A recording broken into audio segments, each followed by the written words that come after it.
హనుమంతుణ్ణి అనేక రకాల పేర్లతో పిలుస్తూ ఉంటారు. మరి అలా రకరకాల పేర్లతో పిలవడానికి కారణాలేమిటి? హిందూ సంప్రదాయంలో హనుమంతుడు అత్యంత పవిత్రమైన దేవతలలో ఒకరు. ఆయన భక్తి, శక్తి, ధైర్యం, సేవాభావం, ఆల్ ఇన్ వన్ రూపం. ముఖ్యంగా రామాయణంలో ఆయన పాత్ర అపారమైనది. ఆంజనేయుని పుత్రుడు కాబట్టి ఆంజనేయుడని, తండ్రి వాయుదేవుడు ద్వారా జన్మించాడు కాబట్టి పవనకుమారుడని, తండ్రి కేసరి పేరు ఆధారంగా కేసరీనందనుడని, వజ్రం లాంటి శరీర బలం కలవాడు కనుక బజరంగ బలిని పిలుస్తారు. హనుమంతుడు చిన్నప్పుడు అసాధారణమైన శక్తితో ఉండేవాడు. ఒకరోజు ఆకాశంలో ఎర్రగా మెరిసే సూర్యుడుని పండు అని భావించాడు. వెంటనే ఆకాశంలోకి ఎగిరి సూర్యుడి వైపు పరిగెత్తాడు. అదే సమయంలో రాహువు కూడా సూర్యగ్రహణం కోసం వచ్చాడు.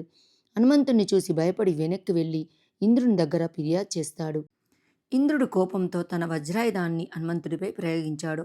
ఆ వజ్రాయుధం హనుమంతుడి దవడపై తగిలింది. దాంతో ఆయన స్పృహ కోల్పోయాడు.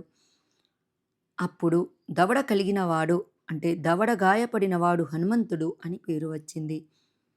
తన కుమారుడు గాయపడడాన్ని చూసిన వాయుదేవుడు కోపంతో ప్రపంచం నుంచి గాలిని ఉపసంహరించుకున్నాడు.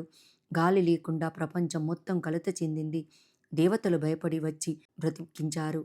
హనుమంతుడు కోలుకున్న తర్వాత దేవతలందరూ వరాలు ఇచ్చారు. మరణం రాదు అని, చిరంజీవి అని యముడు దీవెనలిచ్చాడు.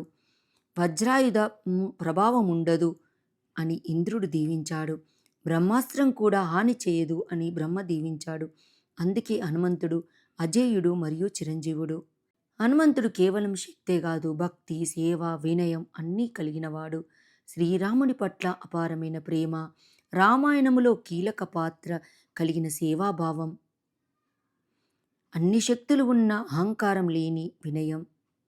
హనుమంతుడు అనే పేరు మనకు గుర్తు చేసే విషయం ఏమిటంటే బాధలు వచ్చినా నిలబడాలి, శక్తి ఉన్నా వినయంగా ఉండాలి, భక్తితో ఉంటే దేవుని కృప తప్పదు.